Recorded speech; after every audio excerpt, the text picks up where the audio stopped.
Hello friends, చిన్న కథ. ఒక అడవిలోనో గాడిద ఉంది. ఆ గాడిద చాలా బద్ధకిష్టం అనమాట. ఎప్పుడు ఏది కష్టపడి సంపాదించుకోదు, అందరినీ మోసం చేసి ఏదో తింటూనే ఉంటుంది. అయితే ఒక రోజేమని అట్నుంచి ఒక జింక వెడుతూను మామిడి పళ్ళు పట్టుకొని బుట్టతో పట్టుకెళ్తుంటుంది. ఈ గాడిద పిలిచి, ఒక జింక బావా ఎక్కడికి వెళ్తున్నావు మా అంటేను, ఏం లేదు మనకుందేలేమని మామిడి పళ్ళు అడిగింది, ముందే డబ్బులు ఇచ్చింది, మా తోటలో కోసుకొచ్చి ఇస్తున్నాను అంటుంది. అయ్యో అంత దూరం నువ్వు వెళ్ళేందుకు నేను అటే వెళ్తున్నాను జింక బావ, నాకు ఇచ్చి నేను ఇస్తాను. వద్దులే నీకెందుకంటే, లేదులే బావ అంత దూరం ఎందుకు శ్రమపడి వెళ్ళడం, నేను ఎలాగో అక్కడికే కదా వెళ్తున్నాను.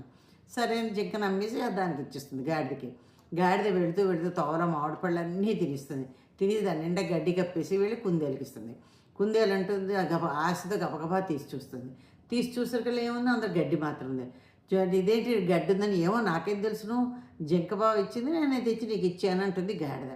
అప్పుడు దీనికి కోపం వస్తుంది. కొంచెం మంచివాడని నమ్మి దానికి డబ్బులు ఇస్తే ఇలా చేస్తున్నాడు వాడు, కాబట్టి సింహానికి చెప్తాను, రాజు మనకి మన అడవికి రాజు కదా సింహానికి చెప్తాను వెళుతుంది. సింహానికి చెప్తుందనమాట, ఇలాగైందని. వెంటనే ముగ్గురిని పిలుస్తాడు. గాడిదని కుందేల్ని జిక్కని ముగ్గురిని సింహం పిలుస్తుంది.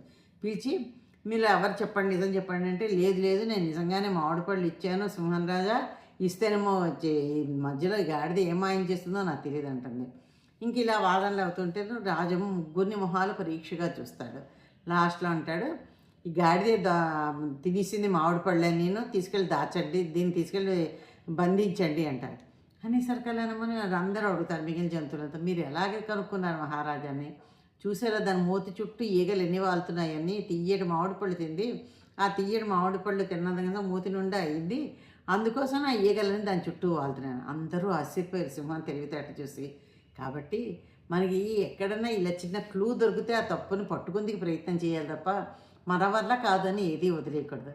ఇదండి కథ. ఎలా ఉందో కామెంట్లో పెట్టండి. Thank you.